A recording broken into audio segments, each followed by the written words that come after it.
Hi welcome back. നമ്മൾ Christmas എക്സാമിന് prepare ചെയ്യുന്ന സമയത്ത് എല്ലാ ഇൻഫർമേഷൻസ് നമുക്ക് യൂട്യൂബിൽ അവൈലബിൾ ആയിരിക്കും. അല്ലെങ്കിൽ നിങ്ങളൊന്ന് ജസ്റ്റ് ഗൂഗിൾ ചെയ്ത് കഴിഞ്ഞാൽ നിങ്ങളുടെ വിരൽ തുമ്പിൽ തന്നെ സകലമാന ഇൻഫർമേഷൻസ് നിങ്ങൾക്ക് അവൈലബിൾ ആയിരിക്കും. പക്ഷേ നമുക്ക് എല്ലാവർക്കും സംശയമുള്ളതും എന്നാൽ വേണ്ടത്ര ഇൻഫർമേഷൻസ് ഇല്ലാത്തൊരു സാധനമാണ് ഈ ഇംഗ്ലീഷിന്റെ ചാപ്റ്റർ വൈസ് വെയിറ്റേജ് എന്ന് പറയുന്നത്. നിങ്ങൾ ബാക്കിയുള്ള സബ്ജക്റ്റുകൾ നോക്കൂ, കെമിസ്ട്രി, ഫിസിക്സ്, മാത്സ്, ബയോളജി പോലെയുള്ള എല്ലാ സബ്ജക്റ്റുകളെ കുറിച്ചും നമ്മുടെ ചാനലിൽ തന്നെ കൃത്യമായിട്ട് എത്രയാണ് ഓരോ ചാപ്റ്ററിൽ നിന്ന് പ്രതീക്ഷിക്കാൻ പറ്റുന്ന മാർക്ക്, അതിനെക്കുറിച്ച് കൃത്യമായിട്ടുള്ള വീഡിയോകളുണ്ട്. പക്ഷേ ഇംഗ്ലീഷിനെ കുറിച്ച് നമുക്ക് ഈ ഒരു ക്ലാരിറ്റി കുറവുണ്ട്. നമ്മുടെ ഇന്നത്തെ വീഡിയോയുടെ ഉദ്ദേശം വളരെ സിമ്പിൾ ആണ്. ഓരോ ചാപ്റ്ററിൽ നിന്നും നമുക്ക് പ്രതീക്ഷിക്കാൻ പറ്റുന്ന ഒരു റേഞ്ച് ഓഫ് മാർക്ക്, നമ്മൾ കൃത്യമായിട്ട് ഇത്ര മാർക്ക്, 8 മാർക്ക്, 10 മാർക്ക് എന്നല്ല പറയുന്ന ഒരു റേഞ്ച് ഓഫ് മാർക്കാണ് നമ്മൾ ഇന്ന് ഡിസ്കസ് ചെയ്യാൻ വേണ്ടി പോകുന്നത്. മോർ ഓവർ ഏറ്റവും ഇമ്പോർട്ടന്റ് ആയിട്ട് ഓരോ ചാപ്റ്ററിൽ നിന്ന് നമുക്ക് പ്രതീക്ഷിക്കാൻ പറ്റുന്ന ദി മോസ്റ്റ് എക്സ്പെക്ടഡ് ക്വസ്റ്റ്യൻസ് അല്ലെങ്കിൽ ദി മോസ്റ്റ് പ്രെഡിക്റ്റബിൾ റിപ്പീറ്റഡ് ആയിട്ട് ചോദിക്കുന്ന ക്വസ്റ്റ്യൻസ് അതെന്തൊക്കെയാണെന്നുള്ളതാണ് നമ്മൾ ഇന്ന് ഡിസ്കസ് ചെയ്യാൻ വേണ്ടി പോകുന്നത്. സോ നമുക്ക് ഓൾ ടുഗദർ ഒരു 4 യൂണിറ്റുകളാണ് പഠിക്കാനുള്ളത്. യൂണിറ്റ് നമ്പർ 1 നിന്ന് നമുക്കൊരു 4 ചാപ്റ്റേഴ്സ്, യൂണിറ്റ് 2 നിന്ന് നമുക്ക് ഏകദേശം ഒരു 3 ചാപ്റ്റേഴ്സ്, ഏകദേശം അല്ല 3 ചാപ്റ്റേഴ്സ്, യൂണിറ്റ് 3 നിന്ന് നമുക്കൊരു 3 ചാപ്റ്റേഴ്സ്, യൂണിറ്റ് 4 നിന്ന് നമുക്കൊരു 3 ചാപ്റ്റേഴ്സ്. ഓൾ ടുഗദർ നമുക്കൊരു 13 ചാപ്റ്റേഴ്സ് ആണ് അല്ലെ. 4, 3, 7, 10, 13 ചാപ്റ്റേഴ്സ് ആണ് നമുക്ക് ഇവിടെ പഠിക്കാനുള്ളത്.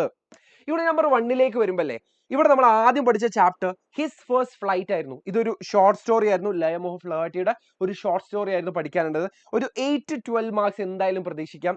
Speech one of the problem question ആണ്. അറ്റ് ദ സെയിം ടൈം ഈ ഒരു യൂണിറ്റിലെ ഏതൊരു ചാപ്റ്ററിൽ നിന്ന് നമുക്ക് സ്പീച്ച് പ്രതീക്ഷിക്കാൻ പറ്റും. കാരണം ഇത് ഹൈലി മോട്ടിവേഷണൽ ആയിട്ടുള്ള ചാപ്റ്റേഴ്സ് ആണ്. അതുകൊണ്ട് തന്നെ ആ ഒരു തീമിൽ വരുന്ന ഏതൊരു ഈ 4 ചാപ്റ്റേഴ്സിൽ നിന്നും നമുക്കൊരു സ്പീച്ചിന്റെ ക്വസ്റ്റ്യൻ പ്രതീക്ഷിക്കാൻ പറ്റുന്നതാണ്. ചിലപ്പോൾ ഈ 4 ചാപ്റ്റേഴ്സും കൂടെ കണക്ട് ചെയ്തുകൊണ്ടായിരിക്കാം, അല്ലെങ്കിൽ ഏതെങ്കിലും 2 or 3 ചാപ്റ്റേഴ്സോ കണക്ട് ചെയ്തുകൊണ്ടായിരിക്കാം ചിലപ്പോൾ സ്പീച്ച് ചോദിക്കുന്നത്. ഇനി സ്പീച്ച് ആണെങ്കിലും റൈറ്റപ്പ് ആണെങ്കിലും ഒന്നുകിൽ പാരന്റിങ് അല്ലെങ്കിൽ ഫിയർ ഓഫ് ഫെയിലിയർ ആയിരിക്കും ഈ ചാപ്റ്ററിൽ നിന്ന് നിങ്ങൾക്കൊരു ചോദ്യം വരികയാണെന്നുണ്ടെങ്കിൽ, അത് സ്പീച്ചോ റൈറ്റപ്പോ പാരഗ്രാഫോ ആണെന്നുണ്ടെങ്കിൽ ഈ 2 തീമിൽ നിന്നായിരിക്കും നിങ്ങൾക്ക് ക്വസ്റ്റ്യൻ വരാൻ വേണ്ടി പോകുന്നത്. അതുപോലെ തന്നെ ക്യാരക്ടർ സ്കെച്ച് സീകളുടെയാണ്, യങ് സീകളുടെയാണ് ഏറ്റവും കൂടുതൽ പ്രതീക്ഷിക്കാൻ പറ്റുന്ന ഒരു ചോദ്യം. ഇനി രണ്ടാമത്തെ ചാപ്റ്റർ എന്ന് പറയുന്നത് ഐ വിൽ ഫ്ലൈ എന്ന് പറയുന്ന APJ അബ്ദുൽ കലാമിന്റെ ഒരു സ്പീച്ച് ആയിരുന്നു. അഗൈൻ ഇതിൽ നിന്ന് നമുക്കൊരു 8 to 12 പ്രതീക്ഷിക്കാം. സ്പീച്ച് വളരെ പ്രോബബിൾ ആയിട്ടുള്ള ക്വസ്റ്റ്യൻ ആണ്. ഇമെയിൽ അല്ലെങ്കിൽ ലെറ്റർ, നമ്മൾ ഫ്രണ്ടിന് എഴുതുന്ന APJ അബ്ദുൽ കലാമിന്റെ ടീച്ചിങ്സിനെ കുറിച്ച് നമ്മൾ ഒരു ഫ്രണ്ടിന് എഴുതുന്ന ഒരു കത്തോ ഇമെയിലോ പ്രതീക്ഷിക്കാം. അതുപോലെ തന്നെ ഇതിൽ നിന്ന് എന്തൊരു തരം ക്വസ്റ്റ്യൻ വന്നു കഴിഞ്ഞാലും അത് മിക്കവാറും കേസുകളിൽ APJയുടെ ടീച്ചിങ്സിനെ ബേസ് ചെയ്തിട്ടുള്ളതായിരിക്കും. ബീങ് യുണീക്ക് ആവുന്നത്, യങ് ജനറേഷനെ കുറിച്ച്, ഇതിനെക്കുറിച്ചൊക്കെ ഒരു റൈറ്റപ്പ് പാരഗ്രാഫ് ഒക്കെ നമുക്ക് പ്രതീക്ഷിക്കാം.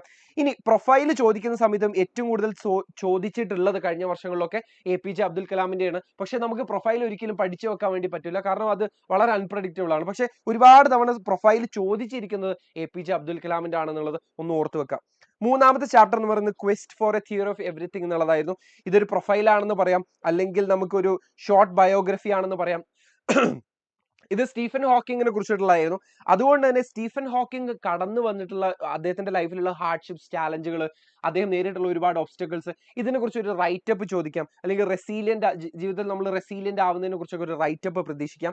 അതുപോലെ തന്നെ നമുക്ക് ഈ ക്യാരക്ടർ അസസ്മെന്റും ഈ ഒരു ചാപ്റ്ററിൽ പ്രതീക്ഷിക്കാൻ പറ്റുന്ന ഒരു സാധനമാണ്. ഒന്നെങ്കിൽ സ്റ്റീഫൻ ഹോക്കിങ്ങിന്റെ അല്ലെങ്കിൽ എന്താ പറയാ ജെയിനിന്റെ ആയിരിക്കും നമുക്ക് ചോദിക്കാൻ സാധ്യതയുള്ളത്.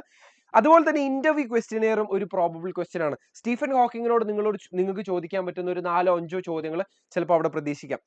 ഇഫ് എന്ന് പറയുന്ന പോയം ആയിരുന്നു നമ്മുടെ 4ാമത്തെ ചാപ്റ്റർ, 1ാമത്തെ യൂണിറ്റില്. ഇതിൽ Q&A ആണ് സാധാരണഗതിയിൽ ചോദിക്കാറുള്ളത്, അല്ലെങ്കിൽ ഒരു 4 വരി തന്നിട്ട് അതിന് ഇലാബറേറ്റ് ചെയ്യാൻ ചോദിക്കും. അതുകൊണ്ട് തന്നെ പോയത്തിന്റെ ഈച്ച് ആൻഡ് എവറി ലൈനെ കുറിച്ച് നമുക്ക് നല്ലൊരു ഐഡിയ വേണം. ഇനി സെക്കൻഡ് യൂണിറ്റ് വേർഡ്സ് ആൻഡ് ഡീഡ്സിലേക്ക് വരുമ്പോൾ ആൻഡ് ദെൻ ഗാന്ധി കെയിം എന്ന് പറയുന്ന എസ്സേ ആണ് നമുക്ക് ഒന്നാമതായിട്ട് പഠിക്കാനുണ്ടായിരുന്നത്. 6 to 8 പ്രതീക്ഷിക്കാം. റൈറ്റപ്പ്, ഷോർട്ട് എസ്സേ വളരെ സാധ്യതയുള്ള ക്വസ്റ്റ്യൻസ് ആണ്. ഇതിൽ ഏറ്റവും സാധ്യത ഉള്ളത് ഗാന്ധിജിയുടെ ടീച്ചിങ്സിനെ കുറിച്ചുള്ളതായിരിക്കും. ഈ ട്രൂത്ത്ഫുൾനെസ്, അതുപോലെ തന്നെ ഫിയർലെസ്നെസ്, അല്ലെങ്കിൽ ഗാന്ധിജിയുടെ വിഷൻ, ഗാന്ധിജിയുടെ ഡ്രീം, ഇത്തരം കാര്യങ്ങളെ കുറിച്ചുള്ളതായിരിക്കും ഷോർട്ട് എസ്സേ, റൈറ്റപ്പ് പോലെയുള്ള ക്വസ്റ്റ്യൻസ് വരിക. ഇനി പ്രൈസ് ഓഫ് ഫ്ലവേഴ്സ് എന്ന് പറയുന്ന ഷോർട്ട് സ്റ്റോറി ആയിരുന്നു ഈ യൂണിറ്റിലെ 2ാമത്തെ ചാപ്റ്റർ എന്ന് പറയുന്നത്. ഇതിലൊരു 8 to 14 മാർക്ക് വരെ ചോദിക്കാനുള്ള സാധ്യതയുണ്ട്. അപ്പൊ നിങ്ങളൊന്ന് നോട്ടീസ് ചെയ്തിട്ടുണ്ടാവും, ഇത് കുറച്ച് വെയിറ്റേജ് ഉള്ള ഒരു ചാപ്റ്റർ ആണ്. ഇതിൽ നമുക്ക് ക്യാരക്ടർ സ്കെച്ച്, ബോത്ത് ബോത്ത് മാഗിയുടെയും ഗുപ്തയുടെയും പ്രതീക്ഷയുള്ള ചോദ്യങ്ങളാണ്. അതുപോലെ തന്നെ ഇതിൽ ഇമെയിൽ അല്ലെങ്കിൽ ലെറ്റർ, ഇമെയിലോ ലെറ്ററോ ചോദിക്കുന്ന സമയത്തില്ലേ മിസ്റ്റർ ഗുപ്ത നാട്ടിലെത്തിയതിനു ശേഷം മാഗിക്ക് എഴുതുന്ന ഒരു കത്ത് അല്ലെങ്കിൽ ഇമെയിൽ ആയിരിക്കും ചോദിക്കാൻ സാധ്യതയുള്ളത്. പിന്നെ ഒരു കോൺവെർസേഷനും ഈ മിസ്റ്റർ ഗുപ്ത നാട്ടിലേക്ക് തിരിച്ചു പോകുന്ന സമയത്ത് ഇവർ തമ്മിലുള്ള മാഗിയുമായിട്ടുള്ള ഒരു കോൺവെർസേഷനും പ്രതീക്ഷിക്കാം. ഡെത്ത് ലെവലർ എന്ന് പറയുന്ന പോയത്തിലാണ് ഈ ഒരു യൂണിറ്റ് എൻഡ് ചെയ്യുന്നത്. ഇതിൽ നിന്നും നമുക്കൊരു 4 to 8 മാർക്ക് പ്രതീക്ഷിക്കാം. Q&A ആണ് സാധാരണഗതിയിൽ ചോദിക്കാറുള്ളത്. ലൈൻസ് ഇലാബറേറ്റ് ചെയ്യാൻ എപ്പോഴും ചോദിക്കാറുണ്ട്. 4 വരി തന്നിട്ട് അതിന്റെ അർത്ഥം, അതിന്റെ പോയറ്റിക് ഡിവൈസുകളൊക്കെ എപ്പോഴും ചോദിക്കാറുണ്ട്. Sunrise on the hills again ഒരു പോയമാണ് ഇവിടെ പഠിക്കാനുള്ളത്. 6 to 8 പ്രതീക്ഷിക്കാം. ഇമേജറികൾ ഈ ഒരു പോയത്തിലെ ഇമേജറുകൾ ഒന്ന് നോട്ട് ചെയ്ത് വെച്ചേക്കും. കാരണം ഇതിൽ ഒരു 4 മാർക്കിനൊക്കെ ചോദിക്കാനുള്ള സാധ്യതയുണ്ട്. അഗൈൻ ലൈൻ ഇലാബറേറ്റ് ചെയ്യാൻ അത്രയും ചോദിക്കാറില്ല, പക്ഷെ വരാനുള്ള സാധ്യതയുണ്ട്. ട്രിപ്പ് ടു ലഹോള എന്ന് പറയുന്ന ഗീത് മോപ്പസാങ്ങിന്റെ ഒരു ഷോർട്ട് സ്റ്റോറി ഇവിടെ പഠിക്കാനുണ്ടായിരുന്നു. 6 to 8 പ്രതീക്ഷിക്കാം. ഇമെയിൽ, ലെറ്റർ, ഏറ്റവും പ്രോബബിൾ ആയിട്ടുള്ള മറ്റൊരു സാധനം TV റിപ്പോർട്ട് ഏറ്റവും കൂടുതൽ സാധ്യതയുള്ള ഒരു ചാപ്റ്റർ ആണ് ഈ ഒരു ഷോർട്ട് സ്റ്റോറി എന്ന് പറയുന്നത്. സേക്രഡ് ടൈറ്റിൽസ് ഓഫ് കഡവ്, ഇതിൽ നമുക്കൊരു 6 to 10 അഗെയിൻ പ്രതീക്ഷിക്കാം. നറേഷൻ ഏറ്റവും കൂടുതൽ സാധ്യതയുള്ള ഒരു ചാപ്റ്റർ ആണ്. പാരഗ്രാഫ് റൈറ്റിംഗ് ഒക്കെ ചോദിക്കാറുണ്ട്, പക്ഷെ നറേഷൻ ഏറ്റവും കൂടുതൽ സാധ്യതയുള്ള ഒരു ചാപ്റ്റർ ആണ്. ഇനി നമ്മുടെ അവസാനത്തെ യൂണിറ്റ് ആയിട്ടുള്ള 4th യൂണിറ്റിലേക്ക് വരുമ്പോൾ അല്ലേ, disaster and disaster management in India എന്ന് പറയുന്ന ചാപ്റ്ററിൽ നിന്നും നമുക്കൊരു ആർട്ടിക്കിൾ റൈറ്റപ്പ് ഏറ്റവും കൂടുതൽ സാധ്യതയുണ്ട്. ആർട്ടിക്കിൾ ഏറ്റവും സാധ്യതയുള്ള ചാപ്റ്റർ ആണ് disaster and disaster management in India എന്ന് പറയുന്നത്. ഒരു 6 to 10 മാർക്ക് വരെ പ്രതീക്ഷിക്കാം, അതിൽ കൂടുതൽ പോകില്ല. പിന്നെ ദ സെറാങ് ഓഫ് റാണഗഞ്ചി എന്ന് പറയുന്ന ഷോർട്ട് സ്റ്റോറി, ഇവിടെയും 4 to 8 ആ ഒരു റേഞ്ചിലാണ് വരിക. റൈറ്റപ്പ് നമുക്ക് പ്രതീക്ഷിക്കാം. അവസാനത്തെ ചാപ്റ്റർ ഒരു പോയമായിരുന്നു, ദ റെക്ക് ഓഫ് ടൈറ്റാനിക് എന്ന് പറയുന്നത്. സാധാരണഗതിയിൽ അത്രയും ഒന്നും ക്വസ്റ്റ്യൻസ് വരാറില്ല, പക്ഷെ ഒരു 4 to 8 നമുക്ക് പ്രതീക്ഷിക്കാം. ഇലാബറേറ്റ് ചെയ്യാനായിരിക്കും, ലൈൻസ് ഇലാബറേറ്റ് ചെയ്യാനായിരിക്കും, അല്ലെങ്കിൽ ഈ പോയത്തിന്റെ എന്തെങ്കിലും ഒരു തീം ആയിരിക്കും നമ്മളോട് ചോദിക്കാൻ സാധ്യതയുള്ളത്. ഇനി അവസാനമായിട്ട് ഗ്രാമറിനെ കുറിച്ചും കൂടെ ഒരു ഐഡിയ കിട്ടിക്കഴിഞ്ഞാൽ നമുക്ക് ഈ കംപ്ലീറ്റ് ആയി ഈ ഒരു ക്ലാരിറ്റി കുറവിനെ കുറിച്ച് നമുക്ക് പിന്നെ പേടിക്കാനില്ല.